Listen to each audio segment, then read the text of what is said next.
Aquí esta obra. Como algunos ya sabéis, se trata de una recreación novelada en torno a lo que le sucedió al Melissaete, aquel bergantín de bandera estadounidense, cuya tripulación, como bien ha contado Clive, desapareció para siempre sin dejar rastro en el Atlántico, cerca de las Azores, entre noviembre y diciembre de 1872, en circunstancias nunca del todo esclarecidas. Un misterio de lo más célebre, ligado por un capricho del destino a este lugar y a su historia. A este lugar me refiero al Peñón, claro. Al mando del capitán Benjamin Spooner Bliss, que viajaba junto a su esposa, su hija de 2 años de edad y 7 marineros, el Melissaete zarpó del puerto de Nueva York rumbo a Europa. Clive ha dicho el 5 de noviembre, en realidad fue el 7 de noviembre. Os lo explico, porque ellos salieron del primer muelle el 5 de noviembre, pero pronto se metió un temporal de viento y entonces se quedaron parados en el puerto de Nueva York esperando a que el viento amainase, y finalmente la salida, digamos, fue el 7 de noviembre. Un mes más tarde, aquí también tengo otra discrepancia con Clive, pero también se explica. Un mes más tarde, exactamente el 5 de diciembre de 1872, la nave que transportaba en su bodega 1.701 barriles de alcohol industrial con destino a Génova, Italia, fue hallada completamente abandonada, muy cerca de las Azores, por otro buque, el Dei Gracia, que capitaneaba David Ray Morehouse, perdonadme el inglés, casualmente amigo de la familia Bliss, el capitán del Melissaete. La diferencia entre el 4 y el 5 de diciembre, en algunos que se mencionan, es por el tema de, como sabéis, que cuando se cruza el Atlántico hay un momento en el que el día cambia. Es decir, como si habéis viajado, por ejemplo, en avión, cuando vais de Europa a América, hay un momento en que ni estás en el 4 ni estás en el 5, ¿no? Entonces, pues por eso, ¿no? Entonces, hay veces que en algunos textos pues, no se ponen de acuerdo, ¿no? Continúo con el relato. Después de comprobar que en el Melissaete no había ni un alma, Morehouse, el capitán del Dei Gracia, dio orden a algunos de sus hombres para que arreglasen los aparejos de aquel velo encontrado a la deriva, que estaba en condiciones de navegar, y lo trasladaran al puerto británico más cercano, que dada su posición era precisamente de esta plaza, ¿no? Puerto más británico porque el Dei Gracia era de pabellón británico, era de Nueva Escocia, de Canadá, y era de pabellón británico, ¿no? El objetivo de dicha decisión, la decisión de trasladar, no remolcar exactamente, sino de dividir la tripulación del Dei Gracia y pasar al del Melissaete para traerlo a Gibraltar, no estaba exenta de riesgo, ¿no? Pero bueno, estaba la recompensa, la posible recompensa del rescate por el valor del barco y por su carga. Es una costumbre, es una norma de las leyes marítimas internacionales. Cuando se encuentra un barco a la deriva, pues se tiene la posibilidad de llevarlo a puerto y reclamar un salvamento, un rescate, que sea, ¿no? Bueno, una vez puesto a buen recaudo el bergantín y entregado a la autoridad de Gibraltar, el capitán Morehouse reclamó la indemnización que le correspondía por el salvamento, y como consecuencia de ello, como también ha señalado Clive, se abrió una causa ante la Corte del Vicealmirantazgo aquí en Gibraltar. Un proceso del que se hizo eco la prensa más importante de la época, incluido por supuesto el Gibraltar Chronicle, y que más que lograr aclarar los hechos, lo que consiguió fue dar al pie al nacimiento de la leyenda. A partir de entonces el caso pasó a convertirse en uno de esos grandes enigmas relacionados con el mar y la navegación marítima no resueltos, que inspiraría como ningún otro en la imaginación de cineastas y escritores. Un poquito de agua que se está enterrando.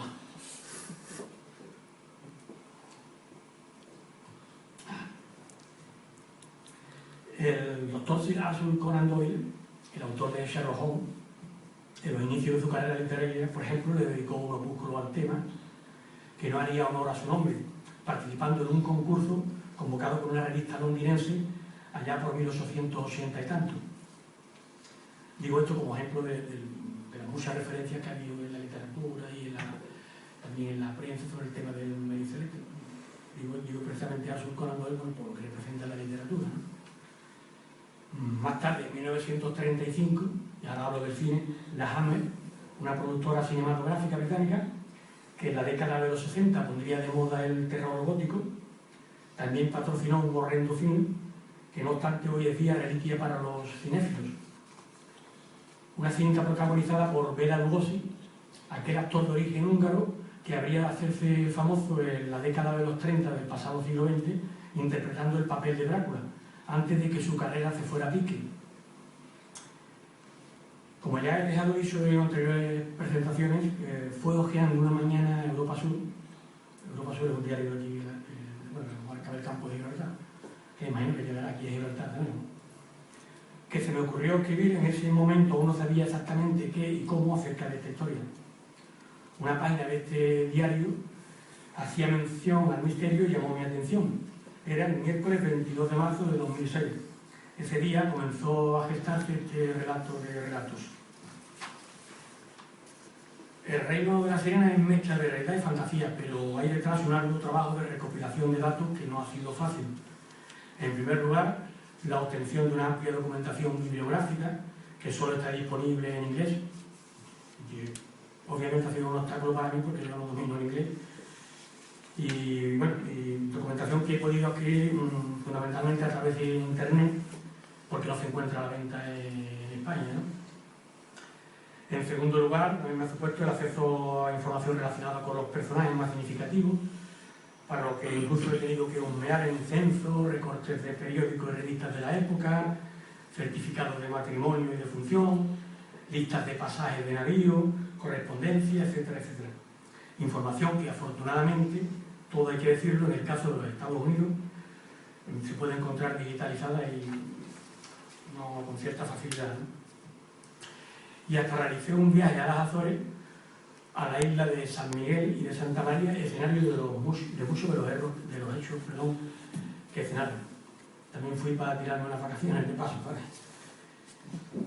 He de confesar que no consulté personalmente los documentos originales del proceso celebrado aquí en Gibraltar, que se conservan en el archivo histórico, aunque pensé hacerlo.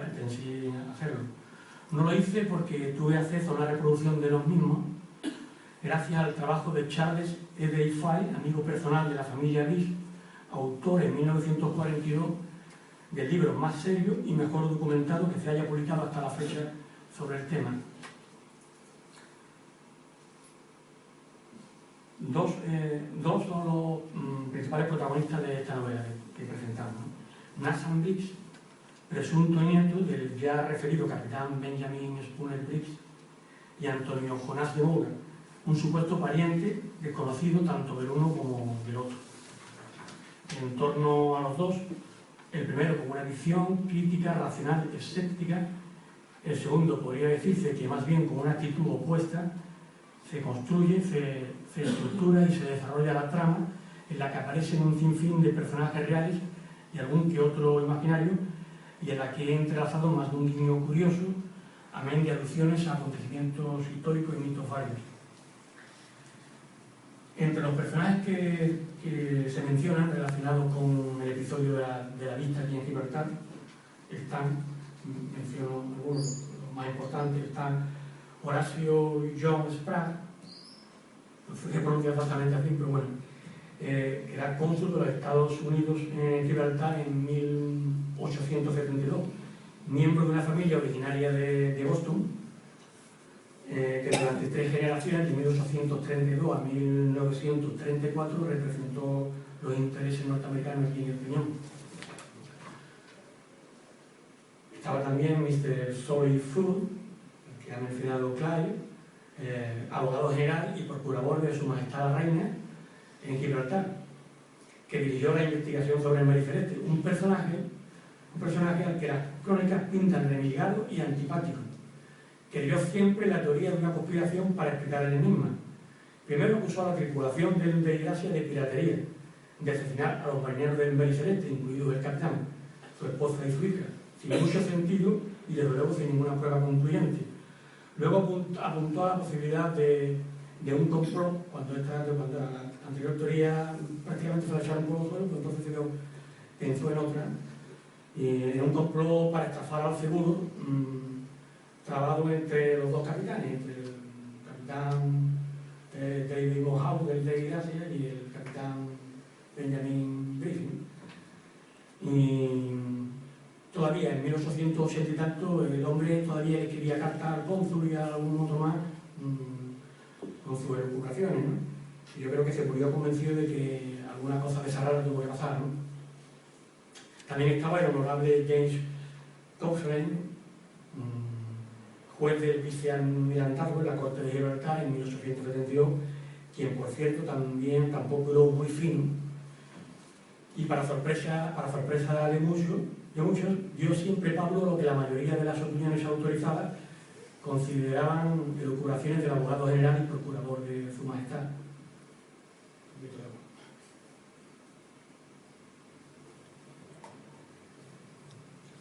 Otro protagonista de la audiencia, y en realidad fue el doctor Patron,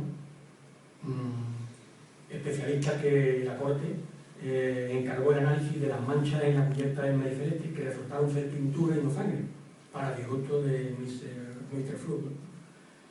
John Austin, técnico que la Corte del vicealmirantazgo encargó el análisis de unas marcas que se vieron en el casco del Mary Celeste durante la investigación, y que este hombre, el abogado pues se empeñó en que también podían sido hechas cortadas y a propósito. Y Henry Pisani, que fue abogado de la tripulación del Rey Gracia durante la audiencia aquí en Gibraltar. Además de las teorías conspiratorias de Mr. Shaw y Flood, se fueron planteando otras para explicar el misterio. La posibilidad de un motín de los propios marineros del Mary Celeste, que se emborracharon con el alcohol industrial que llevaban en la bodega, una cosa un poquito retorcida, ¿no?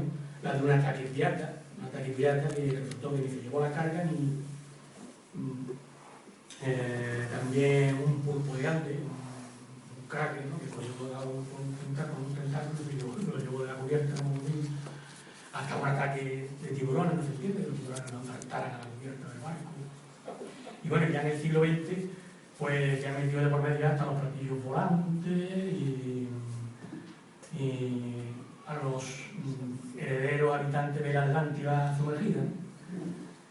La explicación más razonable es, lo digo obviamente en mi opinión, pero, y la opinión de muchos también, la explicación más razonable es la propuesta por Charles Faye, al autor que mencionaba antes, que no es otra que la misma que ya planteara Oliver Cobb, primo del capitán Benjamin Spoonerville, que el Mary Celeste debió ser abandonado en un momento de pánico incontrolado causado por una explosión en la bodega, y que su tripulación pudo hundirse después en el chinchorro del bote salvavidas, en el que trató de ponerse a salvo al no lograr alcanzar tierra.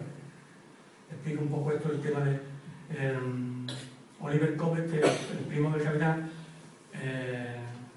y el Charles Faye, ellos lo que dicen es que la tripulación, el capitán dio una orden que además era dura de tomar, porque llevaba a su mujer y a su hija en el barco, pero tales serían las circunstancias, que dio la orden de abandonar el barco en el bote y atarlo con una grisa o una cuerda gorda a la popa del navío para no perderse, porque en tanto se disipaba, porque con la explosión que se había producido, el alcohol etílico hace emanar gases que son tóxicos, y entonces como medida de prevención pues el capitán tomó esa decisión, esa es la teoría, ¿no? Que parece razonable al tenor luego de los indicios, ¿no?, de la inspección del barco, ¿no? Porque, por ejemplo, la grisa se encontró efectivamente atada a la popa del barco y partida, ¿no?, como si se hubiera partido. En fin, esta teoría no es muy diferente a la que propuso también ante la Corte del vicealmirantazgo Oliver de Vaux, al que ha mencionado también Cae antes en su intervención, que era el primer oficial del Rey Gracia, que, aplicando el sentido común, afirmó estar convencido de que la tripulación debió abandonar el barco por creer erróneamente que este se iba